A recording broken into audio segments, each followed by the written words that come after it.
Díomh chuirde agus fáilte is fiche go fís an nóil am hénig Unitex. Inmh ba bhhailm leart fé legan de chluthe a tháinig mac le déanaí. Is cluthe cóbrú agus fialach é among us agus thá imráirlíon nán a bheith ina grú nó ina bhealtóir. Fáil siach é I 2008 agus tháinig go leor clú agus cáil ar rid na pandéime nuair a thosnig craoltóirí á immert beo saolar Twitch agus YouTube.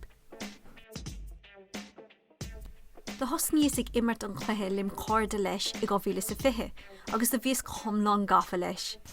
Cheanníos an cluthe ar Steam agus dimríos ar mar riomh glúna.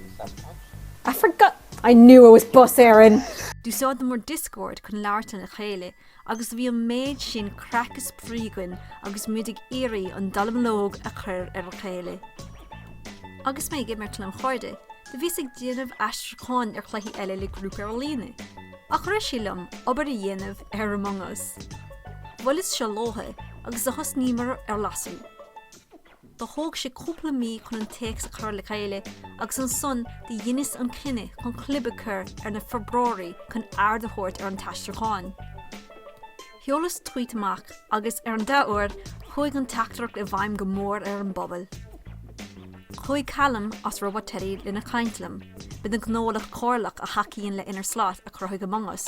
Chuig sin, a bhuail lena hacaíoch íochasach, hínig or bhurran na NDAs, bin non-disclosure agreements agus thos níomar an obair ar na haisteáin. Is as trí hir dhifriúlamid, Éire, Canada agus Nóhéalainn, agus dhéon braintí mac le bhire, Cormac Cinnsealach, Mike Drinkwater agus méhéin ar níhil chun legan úntach a chruthú den chluthe.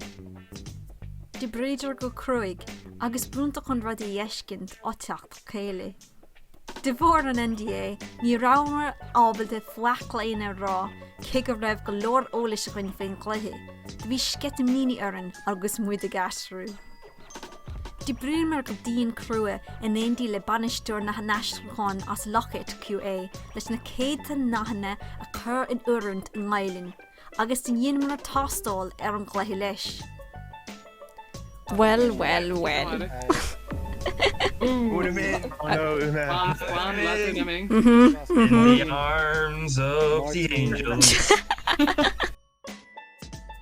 Chomála déanamh cínte go raibh gacrad crin, bhí aran rudí áirithe a chur sa chóthaigh ceart. Mar luach, há manga spríúil agus sílim go mhaolíonn sé na deachtartaí fáilme.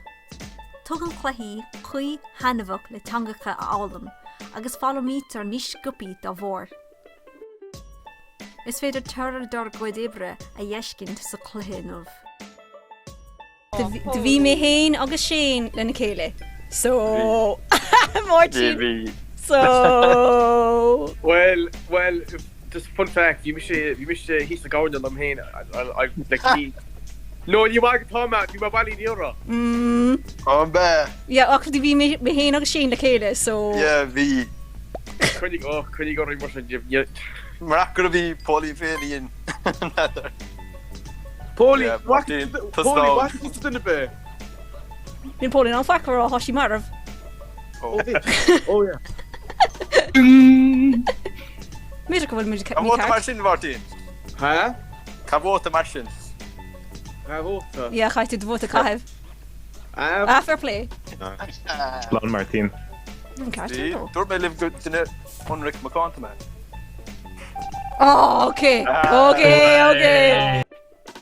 Níl costas mór ar console Switch nó Steam air, agus tháin cluiche séir naisce ar do bhón póca. Thosúlainn go mhuinig daoine sult as an naisteáin, agus má bhain sibhse súpas an bhí seansa, bhíon anmhaocht a bheith sin ná thumbs up a thuirtam nó chláragan sa ar YouTube. Bidir naist le bhí seán nó nó bhí secún, tuaire, slán taman, agus imrígi among us.